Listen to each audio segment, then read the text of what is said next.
I was married for some years and I want to share some of my experience with you. And I believe if you do things differently, you will not get the same result I got. One of the advice I will give to you if you're planning to get married is don't rush into marriage. The mistake we make as young people, most especially this Gen Z body, is that we are very much impatient people. We're very much on the fast lane. So we'll see somebody today and tomorrow want to just rush and get married. Maybe you used to work olden time where you come back for Christmas, you see a woman, you tell her you want to marry her, you do things before going back to Lagos and you're going with her. But everybody is woke now. So that type of marriage no longer work well. If you want to get married now, try to know the person you're going to get married to. And what you need to know first is to first study and understand their weakness. Understand the person's weakness and know if it is something you can live with. Most times, it is not about their strength, it is about their weakness. Someone might be a very good person, but might be displaying character you cannot put up with.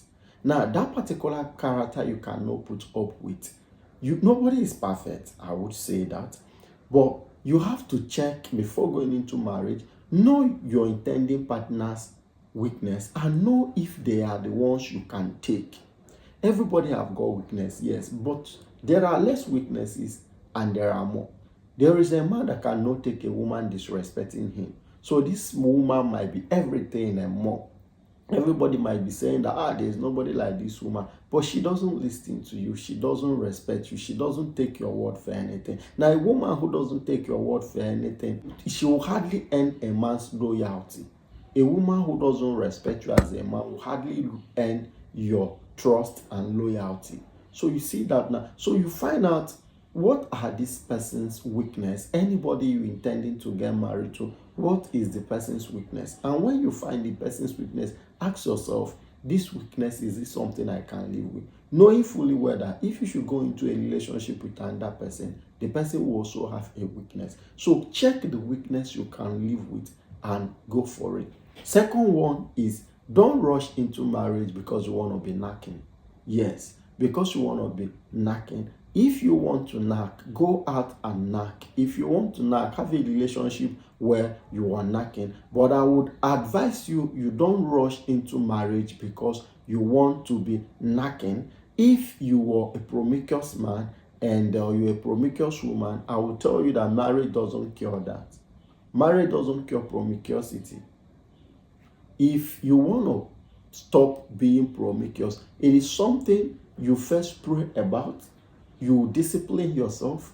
You start reading books and watching videos that will help you improve on stopping, not rushing into marriage. If you promiscuous, you enter into marriage and you still be cheating. Marriage is just like you're staying with your girlfriend. The difference is you paid something in her head.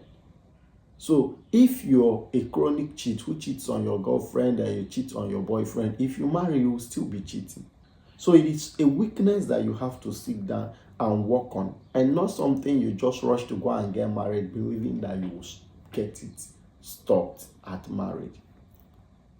If you're going to a church where every Sunday everybody is always testifying how they just got married, this one, the other one, and you know you're not ready, or you're in your old boys association, everybody is testifying how they've got married and stuff and wedding to plan, don't allow all of those things to enter into your head and make you start pursuing marriage when you know that mentally you're not ready for marriage.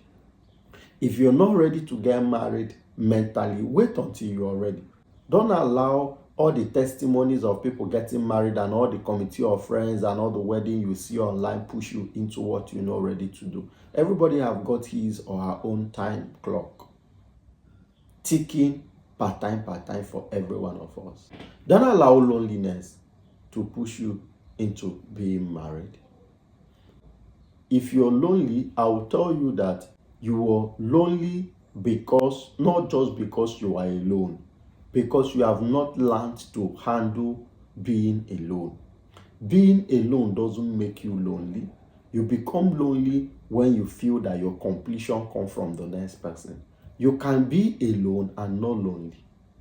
You've had that time in your life where you're just in the house alone, playing music, maybe washing clothes. You don't even feel being alone, or you're cooking or doing something and you're excited.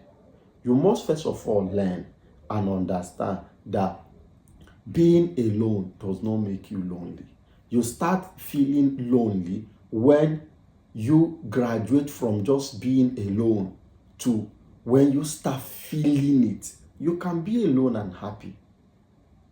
Being single is not a death sentence. And we need to push away that mentality from Africa that being single is a death sentence. You can be single and happy. And anybody that tells you that you are not complete as a single person is lying for you. As a single person, you are not just complete, you are fully complete. If someone is coming to marry you, the person is coming to marry you as a partner. Don't jump into marriage because you feel you're lonely, because you feel you are not complete. You are a complete package. You are a complete human being. Therefore, be happy as a single person. If you're not happy as a single person, you cannot be happy in marriage.